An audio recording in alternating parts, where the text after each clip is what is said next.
অফিসে গিয়ে বিভিন্ন জায়গায় গিয়ে আমাদের যে দাবিটা আমাদের দাবিটা আমরা তাদের কাছে পেশ করি এবং আমাদের এনবিআরের চেয়ারম্যান মহোদয়ের সাথে 2 দফা আমাদের আলোচনা হয়। আমরা ওই আলোচনার মাঝে কোনো যে দাবি যে মূল বিষয়টা মানে বিভিন্নভাবে আমাদের আশ্বাস দেওয়ার পরও মানে এটার থেকে তারা কোনো সমাধান আমরা পাইনি। আমরা গত কয়েকবার আমাদের পুরনো ঢাকার এই যে ব্যবসায়ী অঞ্চল আছে এনবিআরের চেয়ারম্যান মহোদয়ের সাথে আলোচনা করার পরে ওনার যে আমাদের এই অঞ্চলের ডিরেক্টর ওনার সাথে আমাদের আলোচনা করার জন্য উনি পার্সোনালি বললেন যে ওখানে গিয়ে ওনাদের সমস্যা সমাধানের জন্য যে বিষয়বস্তু আছে আপনি জানার পরে আমরা আলোচনা করে একটা সমাধানের পথ বের করব। তো আমরা সেই আশাই ছিলাম।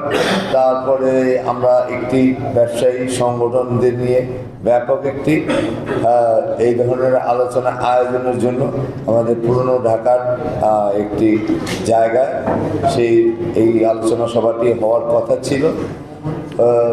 যেদিন আলোচনা দিন ধার্য করা হলো ঠিক তার রাতেই তার আগের দিনই আমাদের বললো যে এনবিআর চেয়ারম্যান সাহেব মহোদয় সাহেব আসতে পারবেন না, আপনারা এনবিআর কার্যালয়ে চলে আসুন, অফিসে চলে আসুন।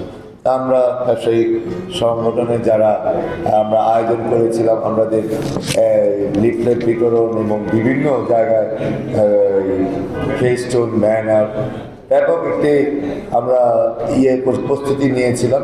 তা আমরা সকলে হতাশা হয়ে তারপর আমরা ওনার কাছে এই সমাধানের পথ খোঁজার জন্য এনবিআর চেয়ারম্যান মহোদয়ের কাছে গিয়ে আমরা আলোচনা করে একটি সমাধানের পথ চেষ্টা করছিলাম।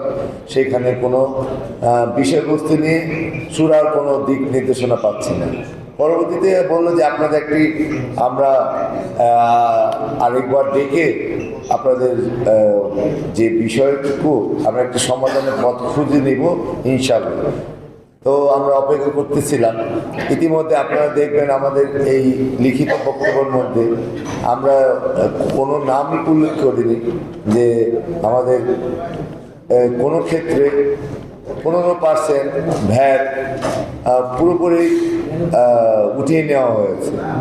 15% ভ্যাট যদি উঠিয়ে নেওয়া হয় তা আমাদের যৌক্তিক দাবি 2.5%।